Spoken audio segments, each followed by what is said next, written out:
Welcome to the TCISD Grades 6 through 12 Parent Canvas Overview. During this short video, we will cover all the key components of Canvas to help your students be successful during their virtual learning. Once students have powered on their computer and hit Control-Alt-Delete, they will be brought to a sign-in page. The first thing they want to do before signing in or attempting to sign in is to make sure they are connected to the Wi-Fi. You will use this button, you can click on it, and it will allow you to choose your Wi-Fi access. Then students will enter their username and password. A student's username is the first 4 letters, followed by their last name, at stu.tcisd.org. The student's password is the student's ID number, also referred to as their lunch number. Once students have signed in, they will click on Google Chrome. Once you've see the Google Chrome homepage, students will go to the upper left-hand corner and click on the house. When students click on the house, they will be brought to the TCISD Canvas sign-on page. Students will use the same information they use to log into the laptop. Again, the username is the student's email address that consists of the first 4 letters of their first name, followed by their last name, at tcisd.org. The student's password is their student ID number, which is also their lunch number. Once signing in, students will be able to see their dashboard. The dashboard will contain the courses in which the student is enrolled. When they click on the course in which they plan on doing lessons for, they will be brought to the teacher welcome page. On the teacher welcome page, you will find pertinent information that the teacher would like you to have information on.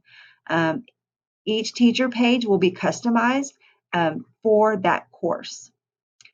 At the bottom of each home page, there is a click here to get started tab. So we're going to click here to get started, and you will be able to see the lessons available for the day. When you click on your day 1 lesson, you'll be brought to a page that will have all of the information the student needs to complete their assignments for the day. There's also an immersive reader option that will allow anything on the home page to be read to the students. As students navigate their home page, they will come across multiple assignments and different types of assignments. One type of assignment that they may approach or encounter is a Nearpod assignment. When students encounter a Nearpod assignment, they will need to just type in their student name and click Join Lesson. While in the lesson, they will be able to navigate either forwards or backwards using the arrows to the right or to the left. They will be brought to different types of activities. This activity allows the student to take any of these answers and drag it up into any of these blanks. When the student has completed the lesson, they will click the Done button at the bottom of the page. There's other types of lessons that allow students to read, or there's also different types of lessons where they will actually type in different answers. So this lesson is a lesson that allows the student to read. For the student to be able to be recorded, the computer needs access to the student's microphone. If you end up with a pop-up, we want to allow the computer access to the microphone. Here, there's a PDF that a student may need to click on and expand the reading passage so they can read it out loud. When they get to the end of their Nearpod lesson, they can either start over the lesson or they can back out to their home page. So if they click the back button, it will take them directly back to the lesson for that day. Another type of lesson or activity that students may encounter are quizzes.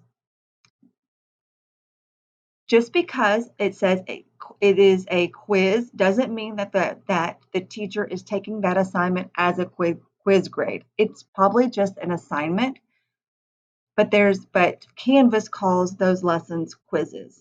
So for this type of activity, all the student would do would be to answer these questions. And then in the lower left-hand lower right-hand corner, they would hit Submit the quiz. Another type of activity students will encounter are discussions. In a discussion post, students will be prompted to open answer. For a student to reply, all they will need to do is click on the reply button. Once they click on the reply button, a text box will appear and allow them to type in their answers. They can also attach evidence. So they may be asked in the prompt to attach an image, or they can go type something in Word and attach the Word document. So once they hit the attachment, if it's required, they will need to post their reply. If students ever need to contact their teachers, there is an inbox available for students to communicate. When they click on the inbox, they can shoot their teacher a brief email asking them for assistance. During these emails, the teacher can set up individual conference times with their students to assist them. We hope that this video has helped, and if you need any further assistance, please use the parent and student technology support link below to help get any further assistance that you may need. Thank you for your time.